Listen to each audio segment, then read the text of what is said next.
Welcome back, and now we move back to our live transmissions for the sessions of the second day of the European-Egyptian Joint Investment Conference. Stay tuned. Doing the strategy for green hydrogen with EBRD and the EU, which is now pushing us to different types of projects and MOUs that are being signed today. So there's a process, and this process comes or underpinned by the credibility with the counterpart, but also the different reforms where we are trying to push private sector engagement. I want to just, because of the audience, say, everyone's hearing concessional finance. What forms and what instruments are available? We see a lot of credit lines to the Egyptian banks. EIB, EBRD are very active with the commercial sector in Egypt, with the banking sector in Egypt, and these find their way to the private sector, including SMEs.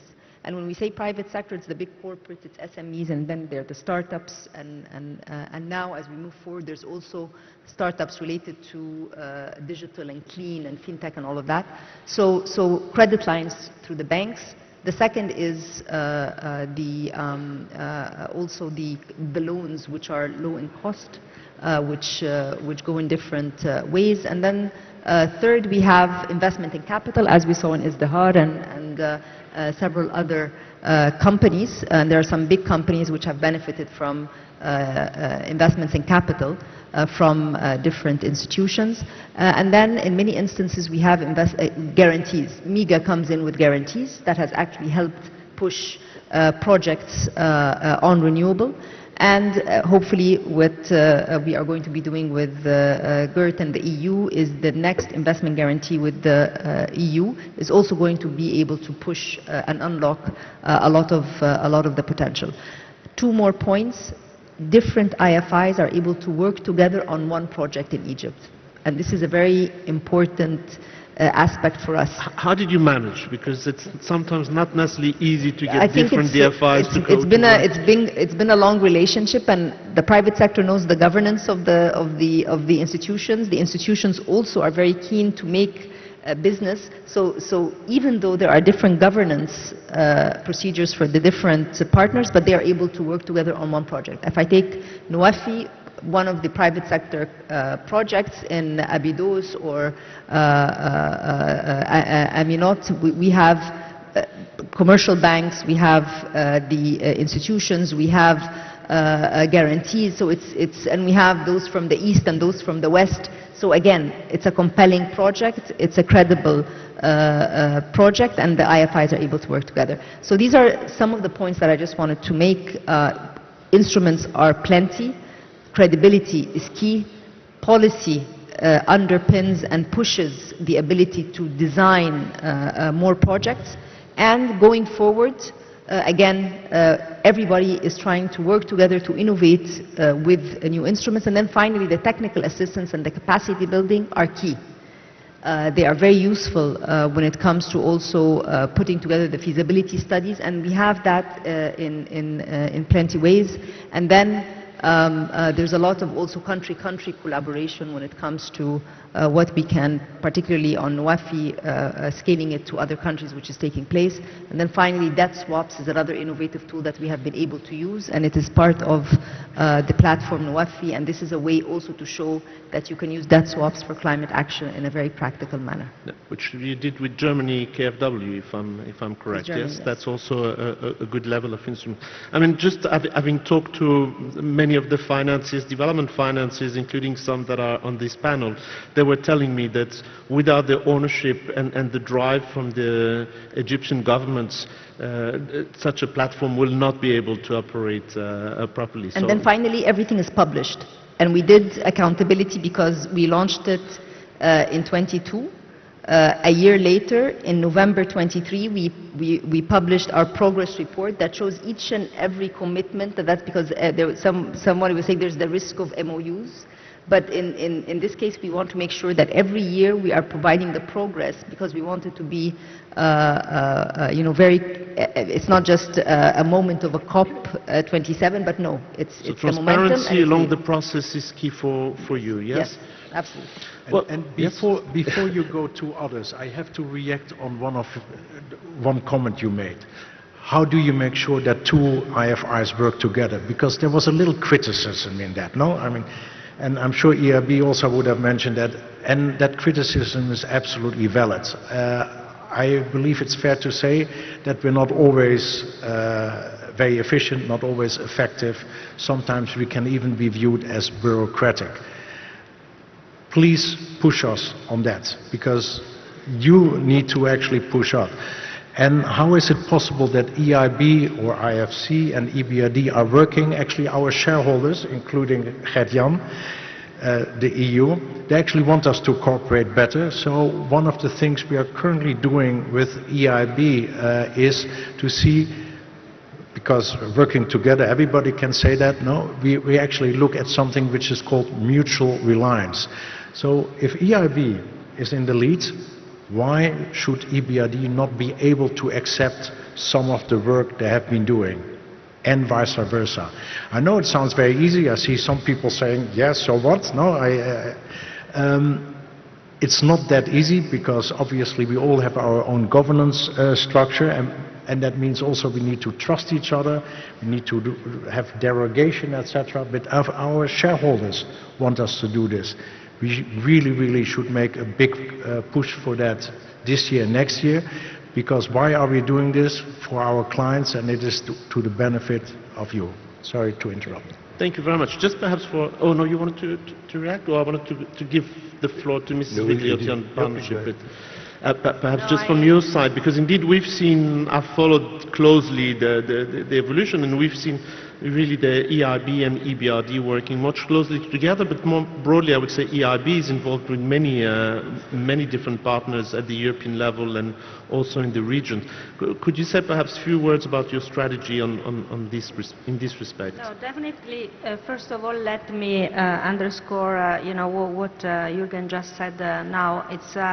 And actually it's our shareholders that are asking us to work together, because actually our shareholders are the government of all countries. Also Egypt is a member of the EBRD, and we know that public resources are scarce, and these public resources have to be used efficiently, and that's why it's our commitment as IFIs to work together, and so that our processes are more efficient, and that each institution can exploit better its comparative advantage, because there could be institutions which are better to do in some fields and others in other fields. But also it's very relevant the partnership that we have with the bilateral development financial institution. Let's not forget that it's and for instance the project that I talked about on the sustainable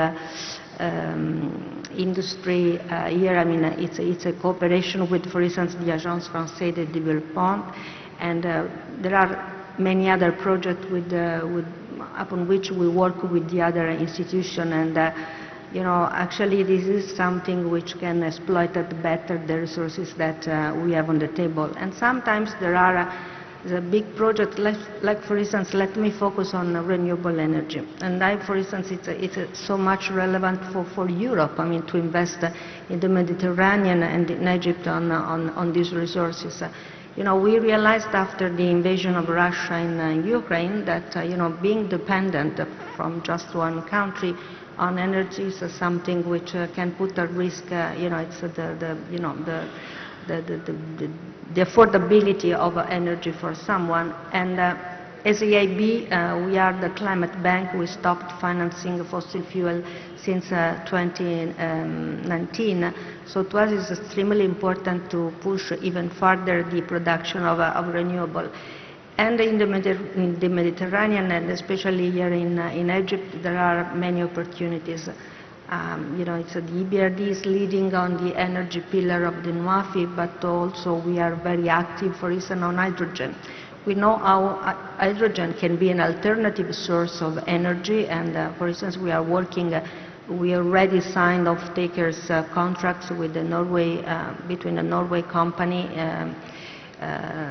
here in Egypt and some Egyptian off-takers, so that we can provide support to the development of an alternative energy.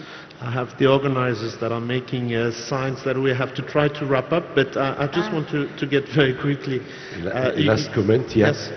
Because I misunderstood your question at the beginning. Yes, we are involved in the WAFI portal, of course, and it's very important. We've been part of the brainstorming team with the ministry, and thank you, Dr. Rania. One last message that I want to leave to our European partners here, that there are ocean of opportunity of investment on the renewable energy. Don't wait for the government to give you the project. The government is important to guarantee the project, but go chase your own rabbit. We are doing this business to business, private to private. Ocean of opportunity, and we are a role model as TAQA, but the opportunity is very big for everybody.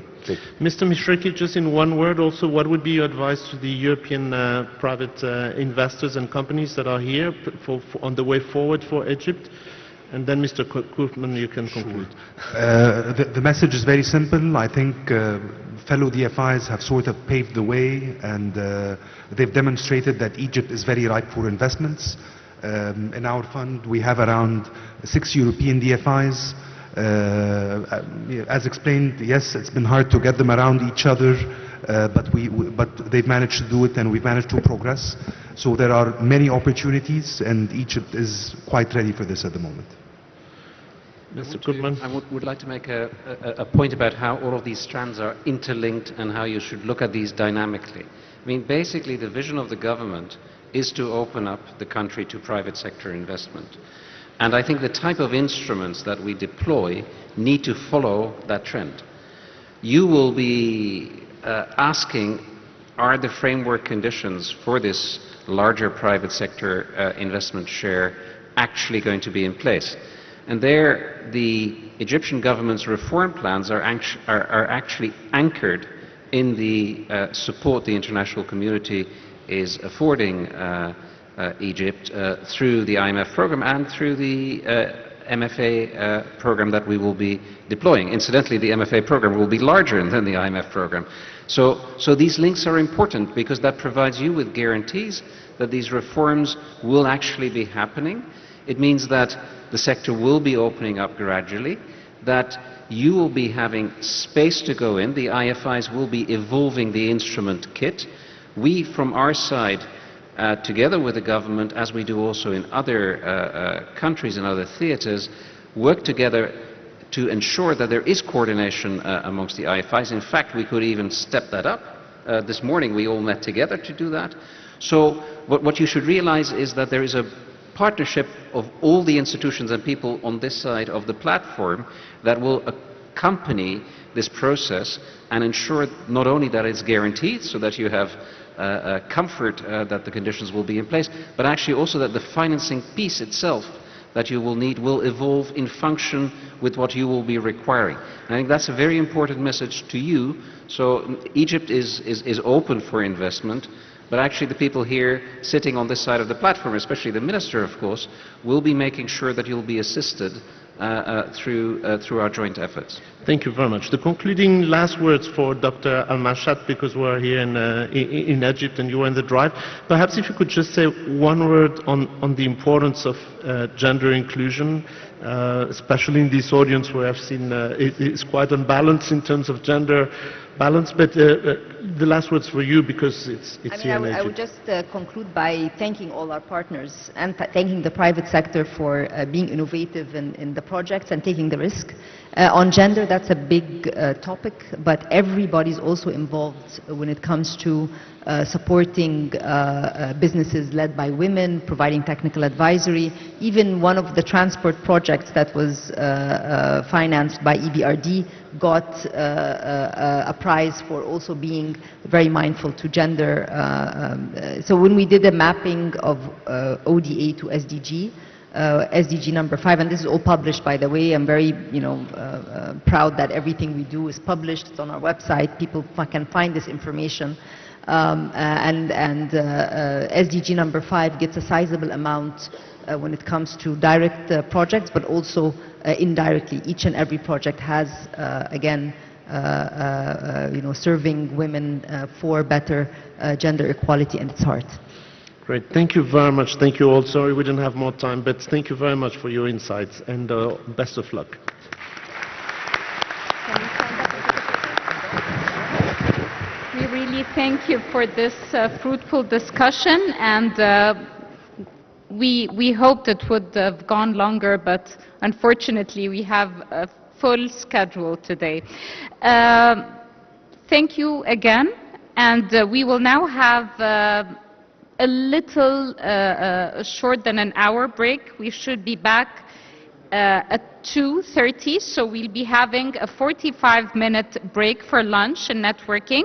This will take place in the B2B and the B2G rooms, and after lunch we will resume right here in this main hall with the technology and entrepreneurship session, and in parallel the food and water session will run in the breakout room. Thank you again, and I hope to see you at 2:30 exactly so that we keep the schedule on time.